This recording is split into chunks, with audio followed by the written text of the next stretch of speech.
All right, so how did I go from being a professional chef to a full-time pole dancer? That's what we're going to talk about today for Marketing Monday. Let's get right into it. I'm Acro Brandon if you're new here, and if not, get ready and listen up because maybe some of this information will help you if you're an aspiring pole dancer who wants to turn your hobby into a profession.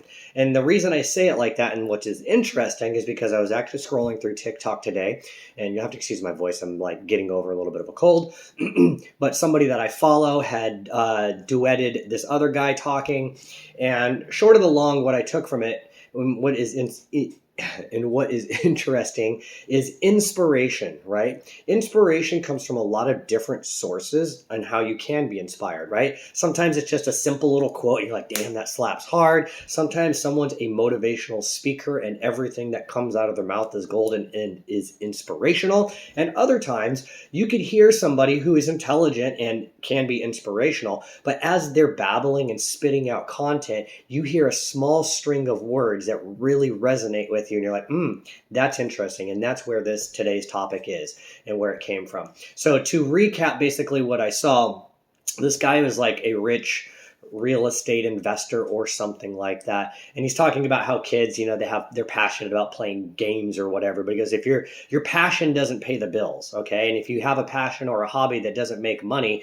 that's exactly what it is. So how can you do whatever it is that you want to do and make money out of that? So what he's talking about is that he used to do real estate, and he goes, I liked real estate, but I didn't love it. But real estate made me a lot of money. And now that I have the money, I can buy back my free time to do the things that I'm passionate about, which for him is content creation, right? So you need funding in order to turn a passion or a hobby into something that becomes full-time, right? So, and I think that's how most of us got into pole dancing, right? Or we were looking for some alternative form of fitness or something that was exciting and fun. And so we work all day at our regular job to pay for extracurricular activities. And then we end up finding extracurricular activities that we really like. And we wish we could rather do this, right? I'd rather just be a beach bum all day, except I can't afford this lifestyle if I don't work. So how could I do that, right? Okay, so the same thing for him. So for me, I got to a point where I knew the end was near for me as a chef, right? I knew I probably had 4 or 5 more good years in me and I was going to want to do something. So at least I knew what the goal was and how, or there was something that I needed to do. So in 2008, I was introduced to pole dancing and I just kind of dabbled for a little bit. And it probably wasn't until 2010 or 11 that I decided that I was going to start to take it a little more seriously. Why? Because I was starting to see the end in my cooking career. I was looking for a way out. I didn't know what that was going to be, but it wasn't going to be in restaurants anymore. And I just happened to be at the right place at the right time with the right people, meaning that I was in Vegas watching Janine Butterfly, Sawasset, and a few of the others start to come up, and they were traveling the world teaching pole dancing workshops around, right, and traveling and getting paid for that, right? Like Natasha Wong, and it was USPDF 1, 2, and 3, and PSO was starting to come onto the scene and do their thing, right? So I was surrounded by people that were more successful than me, and I was inspired to be like them, because if I just continued to cook and keep working as a chef, I knew I was going to work 40, 50 hours a week. I would never have weekends and holidays off, and then trying to get long-term, long bouts of time off to go travel, that's not something that exists in the restaurant industry. That's not that. If you like to travel, being in the restaurant industry is the wrong industry because you don't get time off. It's not like corporate America, but then that has its own drawbacks too. So I was like, okay, let me see if I can get good at this pole dancing thing. And then if I can, right, then maybe I can transition into that and be a freelance performer and teacher and make money doing that. Okay. And so this is going to be the big picture, is how do you become successful? How do you turn whatever it is that you want to do into a full-time income earning opportunity? And you need to have a blueprint or a map to success. But once you understand that map or blueprint, you can almost apply that to any market or niche. And then you only have to make some small changes as obstacles present themselves. Okay. So Basically, it was probably right around 2011. I was like, all right, I'm going to try and get good at pole dancing. So, how do you get good at pole dancing? How do you build a name? Well, at that point in time, social media was not what it was today. And if you wanted to build your name, you needed to have good videos. And how do you get good videos? You had to do performances or competitions. And so that was the key, right? Do tons of, and PSO was just starting to come onto the scene as one of the companies offering competitions that would happen throughout the year instead of like an annual or a biannual type of competition. Okay, so they were consistently around the United States, so you could book yourself. And the key was to get professional photos from Alloy and get a video. Okay, so whether or not you actually wanted to compete did not matter. If you want to get a good video, you might just have to do a competition in order to get that video so that you can put that on YouTube and Facebook and Instagram to get the exposure. Okay, that was your marketing. That was your digital resume, so to speak. Okay, so from 2012 to 2014, I was doing like 5 or 6 competitions a year. And in between there, I'd go to like 2 or 3 conventions. And then I would try to teach workshops when I was on the road. Now, I am a good teacher. I am not the best. I know what my level is. I am high level, but I am not like cream of the crop, super high level, Marlo, Dimitri, Evgeny Greshlov, right? Vlad, right? All these old school people, right? I don't know all of the new people, but it doesn't matter because they were inspired by people like us, the OGs, okay? But with that being said, I had enough skill set and experience that the people that would actually pay me for workshops, right, they needed someone to come to the studio and teach them, okay, and have abilities beyond their own that they could learn from. So what were my skill sets? I was able to do power pole, power tricks. I was also into acro yoga. So I was able to bring those to those studios and then start to build a little bit of a CV or a resume that I could use as I started to transition out. Right? Okay. So you need to think about like, if I'm going to transition from this to that, what do I really need to know? Well, how much money do I need to actually survive? Right? So then you need to get there first. So, okay, how much money do I need to survive? I can live off of $2,000 per month. That's low. Okay. But I would rather have survive on $2,000 per month, living a life that is super conducive and holistic and makes me happy than living outside of my means and having to have a job that pays $4,000 so I can have a lavish house and a nice car, but I'm trapped and chained to the job. Right? Okay, so what is my bare minimum? How much can I work? How much money do I need to make in order to survive? Okay, great. Now, once you've got that established, how can you make that money with these other things over here? Okay, so what did I do for the first 2 years? From 2012 to 2014, I worked 2 jobs and I was working 50 to 60 hours a week and training on top of that at least 10 hours per week, doing pole and teaching some classes at the local studio, and then traveling to 4 or 5 competitions per year and 3 conventions and some workshops on the side. Okay, that was a hustle. But if you want to travel, you need to save up money. Okay, so I saved up enough money so that I could, not work for 4 months and still be okay. I paid off all of my credit cards, and then we had to work up a rate. How can I make a rate that pays what I need to make, right? So I need to make $2,000 per month or $500 per week. And this is the difference between teaching classes and teaching workshops and understanding how to build yourself up so that you can get paid what you want at a higher rate. Okay. Now, most studios in the United States only pay what? 20, 30, 40, maybe $50 per class on the high side. And classes are going to be somewhere between 60 to 90 minutes. Okay. So if you're getting paid $40 per class and you need to make $500 a week, that's over 12 classes, okay? That's 12 hours or even more if it's 90 minutes, right? They'd be like 18 hours, right? Which might seem like that's not that bad. I have to work, half of a work week in order to make the same amount of money. Not when you're using your body the entire time, okay? This stuff will break you down very fast. However, if you teach a workshop, you can charge $40 per head, okay? So once I understood that, right, what workshops can I offer to the different studios? Okay, so if I taught power pole, power flow, I have acro yoga. So you want to have like 2 to 5 different options so you have some variety, because maybe they don't need 3 back-to-back pole dance workshops, right? Now I can teach pole, I can teach floor work, and I can teach acro yoga. Those might be my 3, right? And then maybe something interpretive. So if I go to a studio, and my minimums were low, and I always kept my prices low and competitive, and I was also going to off the beaten path. So I wasn't flying into major cities and hubs that were easily accessible. I was on my car driving around the United States to places where people might not typically go, or were on the outskirts, or were not necessarily easily accessible to major hubs. Because if I have to fly into a city round trip, that's probably $350. Well, if my travel cost is $350, now we know how many people I need to hit. That means the minimums are really high and it's hard to hit. And most studios do not have like tons of students coming out of the woodworks, right? Okay, so let's just say, if every time I go and teach a workshop at a studio, I have a 4-person minimum, okay?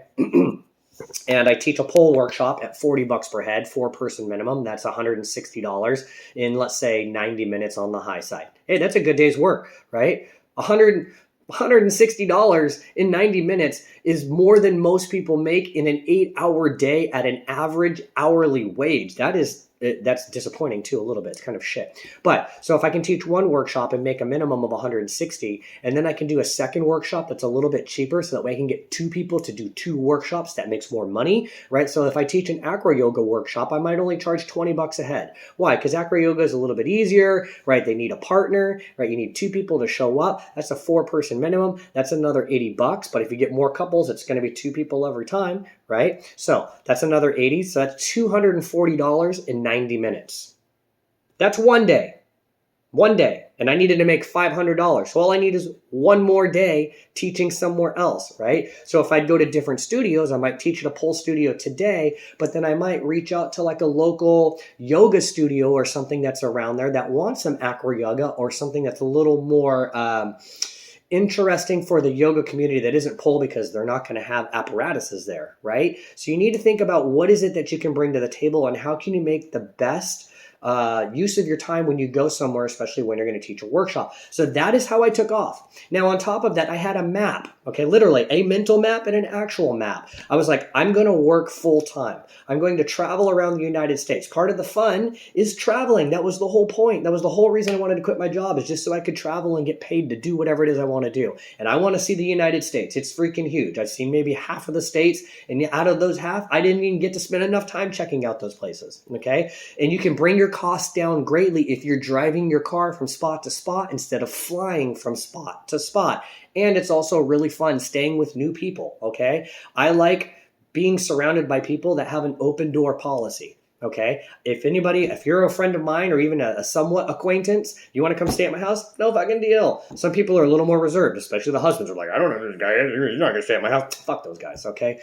We're not on the same page here, friends, okay? But, so that made it really fun, okay? So how did I get from spot to spot? I needed to start thinking 2 to 4 months ahead of myself. Okay, so if I knew that there were 3 major conventions throughout the year, there was PoleCon, which was usually like in June, right? There was Midwest in July, and then there was Pole Expo in September, and then there were different competitions every month, right? There was always something in October. Sometimes November and December would slow down, but January, February, month. Okay, so if I'm going to do Florida Pole Fitness, that was usually like in, I don't know, February or March or something like that, right? So I knew where I needed to be in the United States throughout these different parts of the year. So if I know I need to be here to here, how long does it take me to drive? And how much time do I have? Well, I have 4 weeks between this convention and that convention, and the path on Google Maps is from here to here. Okay, what cities are along that path if it was supposed to be a straight path? And then I would reach out directly to those studios and email them and hit them up on Instagram and stuff and be like, hey, my name's Acro Brandon. I'm like, a male pole dancer. I teach workshops. Would you be interested? Yeah, send me your CV kit, and I would book it. Pounding the pavement like a normal person, right? Hustle, right? Reached out, okay? And I did my own marketing, and that would work out. And sometimes I would have extra dead time, and I was fortunate. My mom lives in the middle of the United States, and my dad's on the West Coast. So if I really needed to post up for a week or 2, I could always go back. Okay, so that's what I had to do for 2 years from 2012 to 2014 was bust my ass, save up my money, pay off my credit card bills, and then put a plan into action. And luckily, not only that, not only was I doing so many competitions and then performances and then teaching workshops, I was getting tons of content. And we were not at a point in time back then where content is king in the way we think about it today, where you need to push out tons of content in order to get followers. But I had enough content that was going in to YouTube that I started to actually get gigs. And if you don't know, YouTube is a search engine. So is Pinterest, right? If you want to learn anything, what's the first thing you do? You go to YouTube so you can watch somebody teach you how to do it via tutorial. Well, I was posting up my swing pole videos, and I was the only one at that time really doing intermediate advanced swing pole and swing pole tricks. And that landed me some of my first gigs, right? So in 2014, 15, I think me and Jenny went to Scotland for the Scottish Irish Convention. It was a little bit smaller or whatever, but it was good exposure to start. While I was out there, I got offered a gig for a cruise contract because they were looking for a swinging pole artist. I also got my very first international gig was in Macau, China, for 1 week at China Rouge or whatever. I hated my acts that I had there, but still, they found me literally off of YouTube and were like, hey, we're looking for a male pole dancer. Would you be interested to come? You need to do 2 to 3 performances per night, right? It's all stage poles, basically, right? Okay, great. And I got paid like $5,000 for the month while I was there. They put me up in housing. It was an interesting experience if you've never been to China, right? And then I got found by Cirque Dreams and got picked up for them to work on cruise contracts, okay? So understanding how you can take yourself and turn that and monetize it, right? There is going to be hustle up front because the scariest part about being your own boss is that if you don't work, you don't make money. And I don't pay unemployment or anything else. So if I get injured or anything bad happens, and that's the scary part, which is why I'm transitioning into other things as far as monetizing online. If I get injured or I get hurt, that stuff's not going to, I don't get paid. Okay, so once you understand how to do that, then you can start to break free and build your own business. So I cracked the code. What is it? I need to understand. What do I need to do in order to be successful? So now if I'm thinking about how I'm starting to transfer out of trying to pole dance full time, how can I do something else? Well, I have to continue doing this because this is my main income revenue generating source, right? And that is going to help me fund this other side project that I'm doing over here. But all of the skills that I'm actually learning about online marketing and creating brands, right? If you notice, right, everybody's a guru. Everybody has a course in handstands and fitness and makeup and Etsy, digital product creation, whatever it is, right? Like, how can you take those skills and then turn that into something that starts to pay you over and over? Okay, so long story short over there, I got to go quick because I'm running out of time, and like IGTVs are capped at like 20 minutes or something like that. But hopefully that gives you an idea or a map on how you can create a full-time business, whether it's like becoming a pole dancer. So if you want to become a full-time pole dancer making money, you actually have tons of opportunities that I didn't have back then because of the way the internet is today. The question is how can you create content that catches people's attention, but then also separates yourselves from your peers in the pack? What is it that you're doing differently? What is it that you really are about? What is it that you know that you can share and teach back to the people that follow you or don't know about you yet that could really use that as helpful information? Hopefully a post like this will get tons of you to be like, I'm thinking, maybe I should listen to Brandon a little bit more because he actually knows what he's talking about, right? So with that being said, if you guys have any questions, feel free to drop those below. But this is my map to success that got me out of my regular job and into pole dancing. So maybe you can think about that so that way as the world comes back online and we start to come to see some more normalcy, you can figure out a way to market yourself so that you can get workshops at pole conventions or whatever they are, or if you happen to travel to a remote location, you'll be able to reach out to local studios